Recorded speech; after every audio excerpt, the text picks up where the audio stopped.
ಬಳ್ಳಾರಿ ಜಿಲ್ಲೆ ಕಂಪ್ಲಿ ತಾಲೂಕು ಕರ್ನಾಟಕ ರಾಜ್ಯ ಗ್ರಾಮ ಆಡಳಿತಾಧಿಕಾರಿಗಳ ಸಮಸ್ಯೆಗಳು ಮತ್ತು ಬೇಡಿಕೆಗಳು ಈಡೇರಿಕೆಗಾಗಿ ಎರಡನೇ ಹಂತದ ಅನಿರ್ದಿಷ್ಟಾವಧಿ ಮುಷ್ಕರ ಕರೆ ಇಂದಿನಿಂದ ಪ್ರಾರಂಭ. ಕಂಪ್ಲಿ ತಾಲೂಕು ಕಚೇರಿ ಆವರಣದ ಮುಂಭಾಗದಲ್ಲಿ ಗ್ರಾಮ ಆಡಳಿತಾಧಿಕಾರಿಗಳು ಮುಷ್ಕರಕ್ಕೆ ಕರೆ.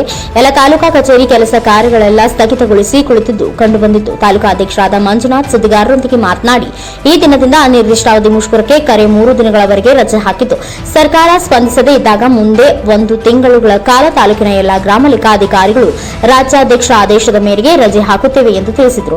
ಸಚ್ಚಿದಾನಂದ Hiremath, NKS TV4 news Kampli.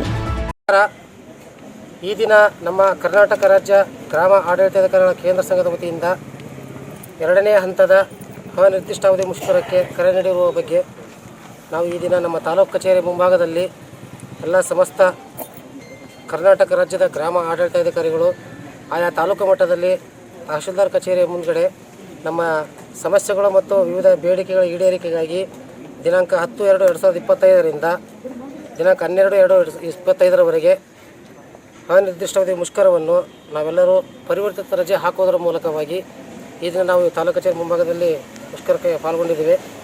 ಈ ಮುಷ್ಕರದ ಮೂಲ ಉದ್ದೇಶ, ಈ ಹಿಂದೆ 3 ತಿಂಗಳ ಹಿಂದೆ ನಾವು ಮೊದಲನೇ ಹಂತದ ಮುಷ್ಕರವನ್ನು ಕೈಗೊಂಡಿದ್ವಿ. ಸರ್ಕಾರದ ಮಟ್ಟದಲ್ಲಿ ನಮ್ಮ ಹಲವಾರು ಬೇಡಿಕೆಗಳ ಈಡೇರಿಕೆಗೆ ನಾವು ಮುಷ್ಕರ ಕರೆ ಕೊಟ್ಟು ನಾವೆಲ್ಲ ಹಲವಾರು ಬೇಡಿಕೆಗಳನ್ನು ನಾವು ಈಡೇರಿಸುವಂತೆ ನಾವು ಮನವಿ ನೀಡಿದ್ವಿ ಸರ್ಕಾರಕ್ಕೆ. ಸರ್ಕಾರದವರು 3 ತಿಂಗಳ ಗಡುವು ನಮ್ಮಲ್ಲಿ ತಗೊಂಡಿದ್ದರು. ನಮ್ಮ ಸಂಘದ ವತಿಯಿಂದ 3 ತಿಂಗಳಲ್ಲಿ ನಿಮ್ಮ ಎಲ್ಲ ಸಮಸ್ಯೆಗಳನ್ನ ಬಗೆಹರಿಸ್ಕೊಡ್ತೀವಿ, ಲಿಖಿತ ರೂಪದಲ್ಲಿ ಆದೇಶ ಕೊಡ್ತೀವಿ ಅಂತ ಹೇಳಿದರು. ಆದರೂ ಸಹ ಇದುವರೆಗೂ ಕೇವಲ ಒಂದೇ ಒಂದು ಈಡೇರಿಕೆ ಮಾತ್ರ ಅವರು ನಮಗೆ ಆದೇಶವನ್ನು ಕೊಟ್ಟಿದ್ದಾರೆ. ಇನ್ನು ಉಳಿದಂತೆ ಯಾವುದೇ ಆದೇಶಗಳ ಮೇಲೆ ಲಿಖಿತ ರೂಪದಲ್ಲಿ ಬಂದಿರುವುದಿಲ್ಲ ಹಾಗೂ ಅವು ಈಡೇರಿಕೆ ಆಗಿರುವುದಿಲ್ಲ. ಹಾಗಾಗಿ ನಮ್ಮ ಕೇಂದ್ರ ಸರ್ಕಾರ ನಿರ್ಣಯದಂತೆ ಈ ದಿನ ಎರಡನೇ ಹಂತದ ಮುಷ್ಕರಕ್ಕೆ ಕರೆ ನೀಡಿರುತ್ತಾರೆ. 3 ದಿನಗಳಂತೆ ನಾವು ಈ ತಾಲೂಕು ಮಟ್ಟದಲ್ಲಿ ನಾವು ಮುಷ್ಕರವನ್ನು ಮಾಡ್ತಾ ಇದ್ದೀವಿ.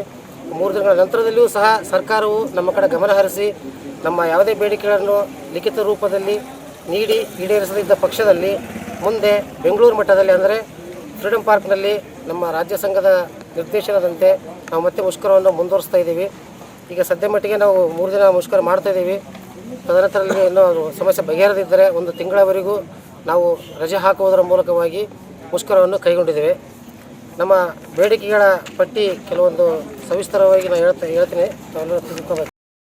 ರೈತರಾಗಿರ್ಬೋದು, ಸಾರ್ವಜನಿಕರಾಗಿರ್ಬೋದು, ಸರ್ಕಾರ ಮಟ್ಟದಲ್ಲಿ ನಮ್ಮ ಸಮಸ್ಯೆಗಳಿಗೆ ಸರ್ಕಾರಕ್ಕೆ ಸ್ವಲ್ಪ ಅವರು ಸ್ಪಂದನೆ ನೀಡಬೇಕಂತೇಳಿ ಅವರೆಲ್ಲ ಒತ್ತಾಯಪೂರ್ವಕವಾಗಿ ಸರ್ಕಾರಕ್ಕೆ ಅವರು ಒತ್ತಾಯ ಮಾಡಬೇಕಂತೇಳಿ ನಾನು ಎಲ್ಲರಲ್ಲಿ ವಿನಂತಿ ಮಾಡ್ಕೊಳ್ತೀನಿ. ಸಾರ್ವಜನಿಕರಲ್ಲಿ ಮತ್ತು ಪತ್ರಿಕಾ ಮಾಧ್ಯಮದಲ್ಲಿ ವಿನಂತಿ ಮಾಡ್ಕೊಳ್ತೀನಿ. ಯಾವುದೋ ಒಂದು ಬೇಡಿಕೆ ಈಡೇರಿಸಿಲ್ಲ, ಅದು ಯಾವ ಬೇಡಿಕೆ?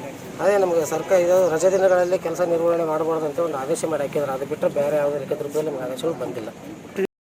ಕರ್ನಾಟಕ ರಾಜ್ಯ ಗ್ರಾಮ ಆಡಳಿತಾಧಿಕಾರಿಗಳ ಕೇಂದ್ರ ಸಂಘದ ಒಂದು ರಾಜ್ಯಾಧ್ಯಕ್ಷರ ನಿರ್ದೇಶನದಂತೆ ರಾಜ್ಯಾದ್ಯಂತ ನಾವು ಎಲ್ಲ ತಾಲೂಕು ಕೇಂದ್ರಗಳಲ್ಲಿ, ಜಿಲ್ಲಾ ಕೇಂದ್ರಗಳಲ್ಲಿ ಕೂಡ ನಾವು ನಮ್ಮ ಏನು ವಿವಿಧ ಬೇಡಿಕೆ ಇದೆ ಅದರ ಕುರಿತು ಈ ಹಿಂದೆ ಕೂಡ ಒಂದು ಮೊದಲನೇ ಹಂತದ ನಾವು ಮುಷ್ಕರ ಮಾಡಿದ್ವಿ. ಅದರಲ್ಲಿ ಈಡೇರದಿರತಕ್ಕಂಥ ಒಂದು ಕೆಲವು ಅಂಶಗಳನ್ನ ಇಟ್ಕೊಂಡು ನಾವು ಎರಡನೇ ಹಂತದ ಒಂದು ಮುಷ್ಕರವನ್ನು ಕೈಗೊಂಡಿದ್ದೀವಿ.